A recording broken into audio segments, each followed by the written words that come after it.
Hi friends, ఎలా ఉన్నారు? ఈరోజు మనం కొత్తిమీరని పొడి చేసుకుందాం. నేను పెద్ద సైజు కట్టలు ఒక 8 తీసుకున్నాను. కొత్తిమీర కట్టలు ఇవి వేర్లే కట్ చేయాలి. కట్ చేసి శుభ్రంగా కొత్తిమీరని గడ్డ ఉంటుంది కదా, నీట్గా శుభ్రంగా చేసుకోవాలి. కొత్తిమీర ఏవి లేకుండా, గడ్డి కట్ట లేకుండా చక్కగా నీట్గా ఆకుని శుభ్రం చేసుకొని అప్పుడు ఒక 4-3 సార్లు శుభ్రంగా వాటర్లో పోసి చక్కగా కడగాలి. కడిగిన తర్వాత కాడలు, ఆకులు చిన్నగా కట్ చేసుకొని ఒక కాటన్ క్లాత్ మీద ఆరబెట్టుకోవాలి. నేను ఇలా ఆరబెట్టుకున్నాను. ఇంటిలోనే చక్కగా గాలి తగిలే చోట శుభ్రంగా ఆరబెట్టుకోవాలి. అలాగే రోజు అటు ఇటు కలుపుతూ చక్కగా ఆకుని కలపాలి. అప్పుడు బాగా ఆరుతుంది.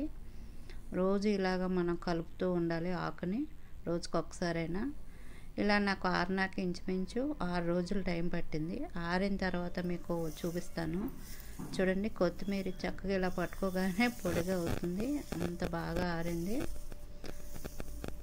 ఇలా ఆరిన తర్వాత మనం మిక్సీలో వేసుకుందాం. ఇలా మనకి ఆకుని శుభ్రంగా ఆరబెట్టుకోవాలి. ఇలా ఆరబెట్టిన తర్వాత మనం మిక్సీలో వేసుకొని కొద్దిగా మిక్సీలో వేసుకొని దీన్ని పొడి చేసుకుందాం. అంటే కొత్తిమీర ఇప్పుడు మనకి రేట్ తక్కువగా ఉంది కదా, ఇలాగా తక్కువగా ఉన్నప్పుడు చక్కగా ఇలా స్టోర్ చేసుకోవచ్చు పొడి చేసుకొని. చూడండి, ఈ విధంగా మనం పొడి చేసుకున్నాం కదా, దీన్ని ప్లేట్లో వేసుకుందాం.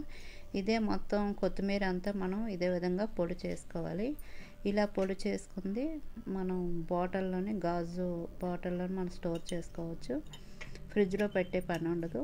ఈ పొడిని మనం కర్రీలోకి, అన్నట్లోకి చక్కగా వాడుకోవచ్చు. తప్పకుండా ఒకసారి ట్రై చేయండి. ఈ వీడియో నచ్చినట్లయితే ప్లీజ్ లైక్ చేయండి. అలాగే మా ఛానల్ని సబ్స్క్రైబ్ చేయండి. పక్కనున్న బెల్ ఐకాన్ని క్లిక్ చేయండి.